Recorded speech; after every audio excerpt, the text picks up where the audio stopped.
for today is we are going to tackle about the 21st century education. So, what is century education?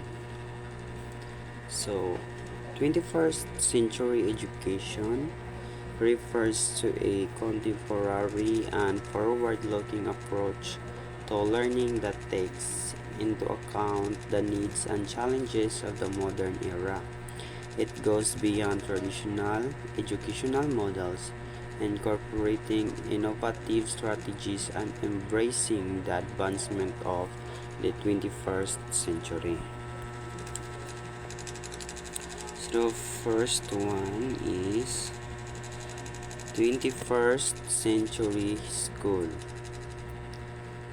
So focused on project-based curriculum for life what would engage students in addressing real-world problems and humanity concerns.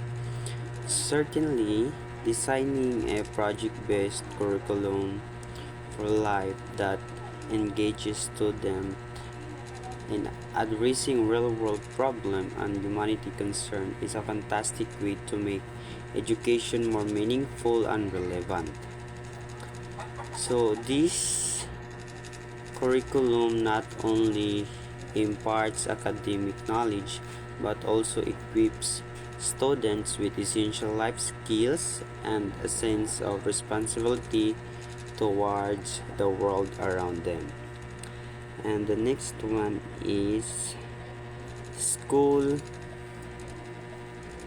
will go from buildings to nerve centers with open walls and are roofs while connecting teachers, students, and community to the breadth of knowledge in the world. So transforming schools from mere buildings to nerve centers involves creating open, flexible spaces where teachers, students, and the community can seamlessly connect with the vast breadth of knowledge available globally.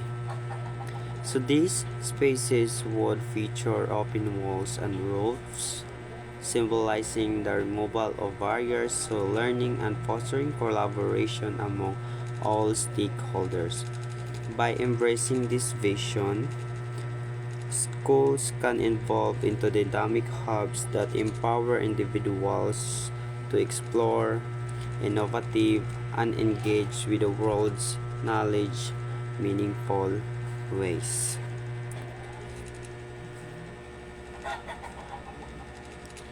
So, the second one is the 21st century curriculum. It has critical attributes that are interdisciplinary, project-based, and research-driven. It is connected to local, national, and global communities in which students may collaborate with people around the world in various projects. So absolutely, the 21st century classroom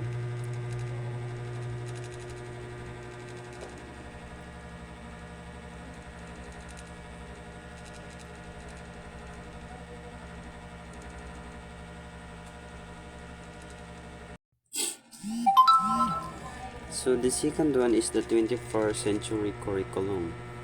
So it has critical attributes that are interdisciplinary, project-based, and research-driven. It is connected to local, national, and global communities in which students may collaborate with people around them. With people around world in a various projects. So it has critical attributes that are interdisciplinary, project based, and research driven. It is connected to local, national, and global communities in which students may collaborate with people around the world in various projects. So in essence, This educational model aims to prepare students for a complex, interconnected world by fostering a blend of interdisciplinary knowledge, hands-on learning through projects, strong research skills, and meaningful connections to diverse communities, both locally, globally, if and yes, both locally and globally. So the next one is a 21st century. The 21st century learning environment. So a 21st century classroom is not confined to a literal classroom building but a learning environment where students collaborate with their peers, exchange insights, um, coach and mention one another and share talents and skills with other students. So absolutely, the 21st century classroom extends beyond physical walls, fostering collaboration, peer exchange, coaching, and skill sharing among students. It emphasizes a dynamic learning environment that goes beyond traditional classroom boundaries. So the next one is technology in the um, 21st century pedagogy.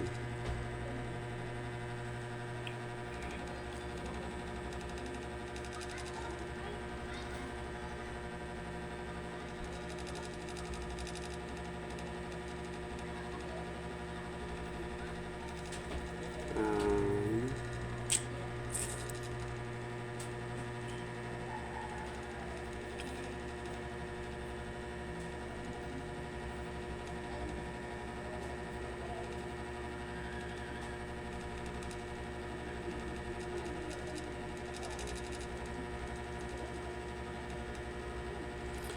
so technologies are not ends in themselves, but these are tools students use to create knowledge for personal change.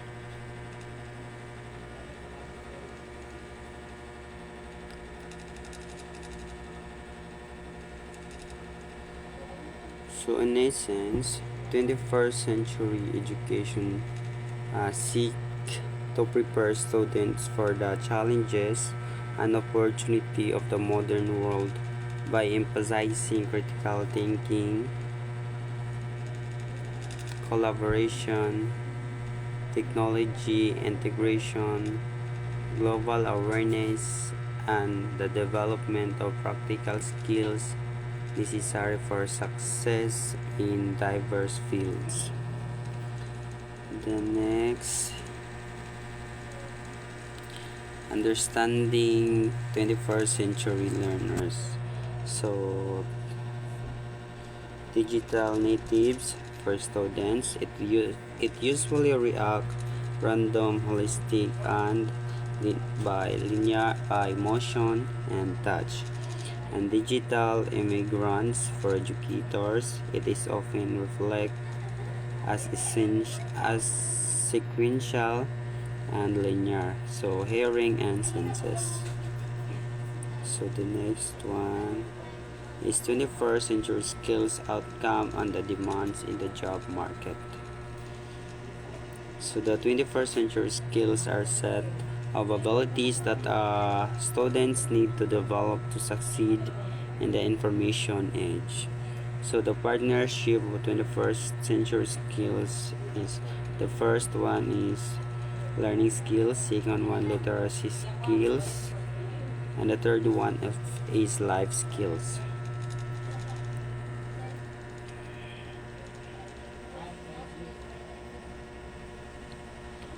And The 21st century learning implication. 21st century learning emphasizes the development of critical collaboration, creativity, and digital literacy. It involves the preparing individuals for global interconnectedness, fostering adaptability, and promoting lifelong learning. The approach integrates interdisciplinary learning, information literacy, cultural competence, the ethical responsibility, directed learning is encouraged and flexible technology-enabled environments plays a key role in delivering personalized, inclusive education and goes beyond traditional subject boundaries. Overall, 21st century learning aims to equip individuals with a diverse skill set to navigate a complex, rapidly changing world.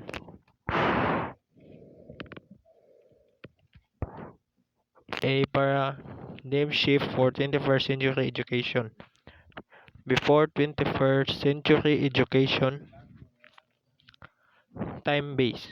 21st century education out-based, focus, memorization of discrete facts, focus what students know, what do and are like after all the details are forgotten. Lower order thinking skills in in Bloom taxonomy, such as knowledge and comprehension. Lower order thinking skills in Bloom's taxonomy, such as knowledge and comprehensions, involve recalling facts and in understanding information at a foundation foundational level. In 21st century education, higher order thinking skills encompassing application, analysis, synthesis, and evaluation involves the ability to apply knowledge, break down information, create new insight, and make judgment, reflecting a deeper level of recognition, engagement, and metacognition. Passive learning and active learning. Learning work in isolation and confined in the whole classroom. 21st century learners work collaboratively with classmates and others around the world. Global classroom. Teacher centered. Is dispenser of knowledge, information, and attention. 21st century education student centered. Teacher is facilitator, coach of student learning. In before 21st century education, little to no student freedom. When there is little to no student freedom, it implies a learning environment where students have limited autonomy or control over their educational experiences, potentially hindering the development of critical thinking, creativity, and self-directed learning. In 21st century education, great deal of student freedom. A great deal of student freedom refers to a learning environment that empowers students with a high degree of autonomy, allowing them to make choice, explore topics of interest, and take responsibility for their own learning, fostering independence, creativity, and critical thinking. Discipline, problem, no trust between educators and students, little student motivation. In 21st century, no discipline problem, students and teachers have mutual respect and relationship as co-learners, high student motivation.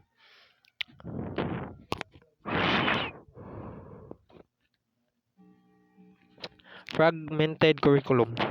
In fragmented curriculum refers to an educational structure that is disorganized or lack coherence, often consisting of disconnected topic of subject without clear integration, potentially hindering a holistic understanding of concept and their interconnectedness. Integrated and interdisciplinary curriculum. An integrated and interdisciplinary curriculum involves a cohesive and interconnected approach to education where various subjects and topics are combined to provide a more holistic understanding, fostering connection between disciplines and promoting a comprehensive and meaningful learning experience. Grades taken from formal assessment measure enter in the class record for reporting purposes. In 21st century, grades are based on student performance as evidence of learning outcome. Before 21st century, assessment is for making purposes and placed as part of the lesson plan structure. 21st century assessment is important aspect of structure to gauge learning outcome. Low expectation what students receive in what they get.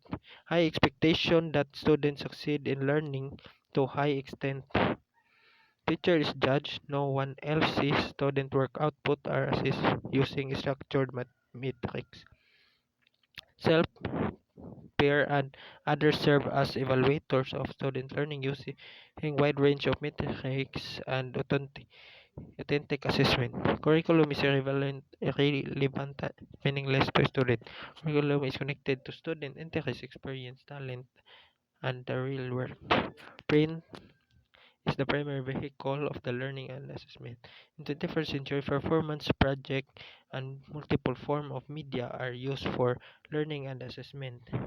Student diversity is ignored in 21st century curriculum and structure address student diversity. Before 21st century, students just followed orders and instructions while listening to teachers' lecture. Before 21st, in 21st century, students are empowered to lead and initiate while creating solutions and solving problems. Before 21st century, literacy is the three R's, reading, writing, and arithmetic. In 21st century, multiple literacy of 21st century aligned to living and working in a globalized new society. Last is in, before 21st century factory models based upon the needs of employers for the industrial age of the 19th century. In 21st century global model based upon the needs of the globalization high-tech society. That's all. So good day everyone, my name is Dimana Janmar and this is the continuation of report of Mr. Precioso and continue rin siya sa Module 1 sa 21st Century Education. So, recap about what is 21st Century Education. So, 21st Century Education is relate rin siyang how education works around 2001 to the present. So, natin mga gibutang ditong ang mga schools are not kanang dili kompleto like walay mga walls something nga na nya walay tools ginagamit to teaching. So part is the characteristics of a 21st century teacher. The 21st century teaching learning environment becomes more complicated brought by technological changes. So as of now daghan man ta ginagamit nga mga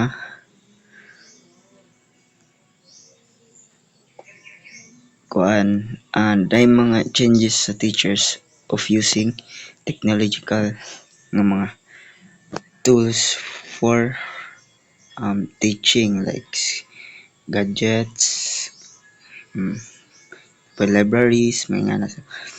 Therefore, teachers should be able to cope with adapt to these changes. So, ang teachers may mag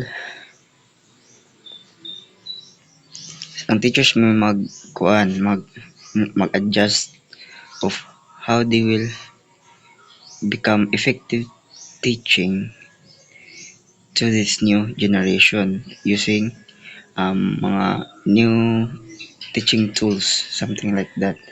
So, here are the 21st century teachers are characterized as first is multiliterate. So, multiliterate. So, teachers must be able to know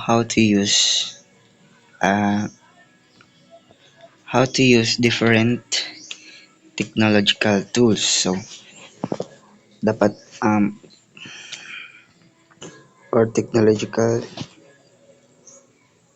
teaching. So na sila yung mga paggamitan sa like how to use computers para magamit nila in teaching. Dapat kabalo sila how to use um, moto katong different kind of technological teaching. Next is multi-specialist.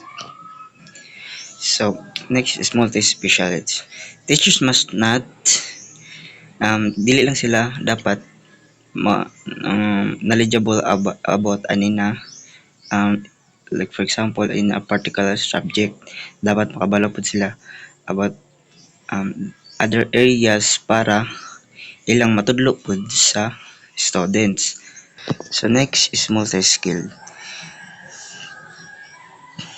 So, uh, when we say multi-skilled, it is a skillful teachers, not in that just on teaching opportunities, but in other um, other skills like facilitating, like something like leaders, in a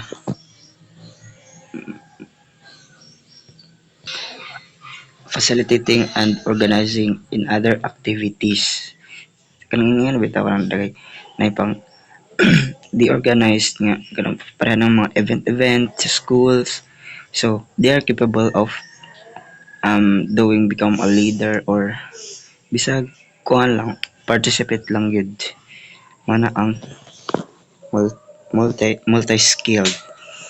Then next is self directed. When you say the self directed, mo siya ang teachers that know how the goal or what is the goal of the student and its educational goals, like nabito sila kuan nga kini mao ni ang akong dapat humanon ako ni karon na adlaw na sila yung mga goal nga dapat humanon para maka-cope up with their lesson something nga nabitaw kanang dili sila pabaya bitaw na uban nga teachers nga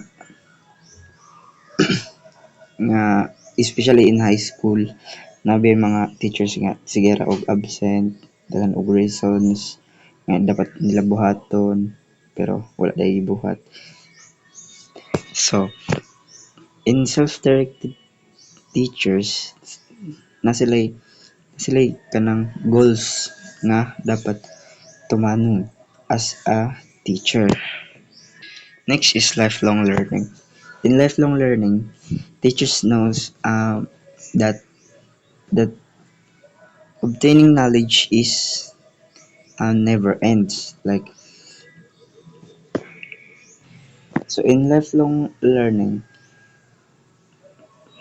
mo to siya kanang na sila nabay teachers nga mag-share about their experience nga connected ani something like connected ani nga subject. So as a student napud tay ma learn about sa ilaha no makaginta og knowledge nga mao dining um, um experience about ani nga subject na tay makuha sa ilaha nga another knowledge pod through um what is the experience of a teacher. So, six is flexible. So when we say of flexible, teachers are able to facilitate and organize. Kana bitang they have other method of teaching of delivery of teaching like the use they use games for they use something like game to students so that they can easily adapt a lesson. So next 7 is create problem solver.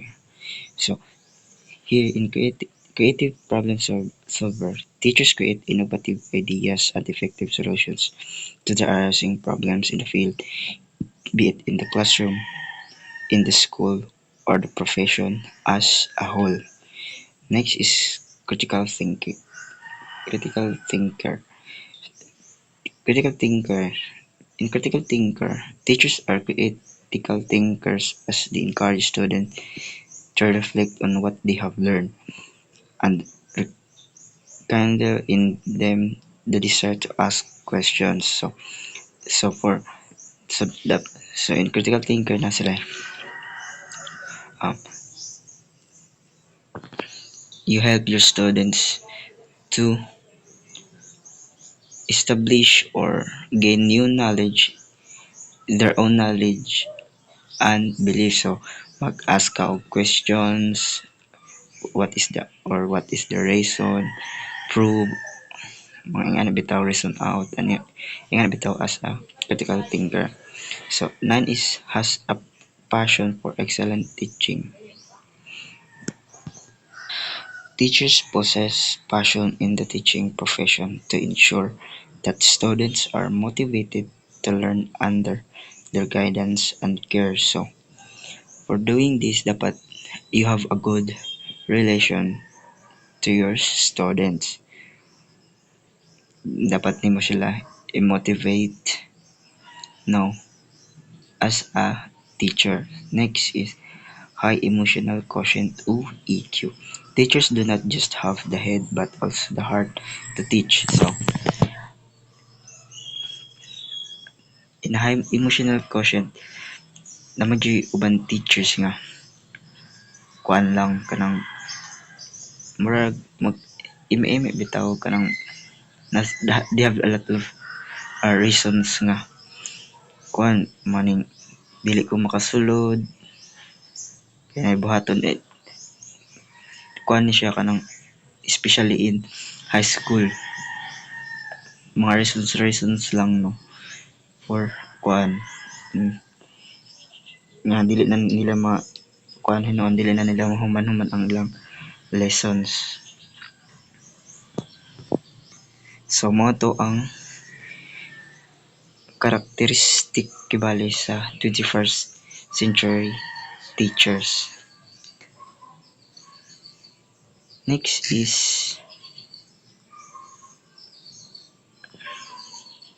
ang common 21st century technology tools for learning. So as teacher for the first for the 21st century, no one can escape from the reality that we are in a borderless society. It is therefore important that we should know different technology tools for learning to respond to the needs of 21st century learners and the demands of the times.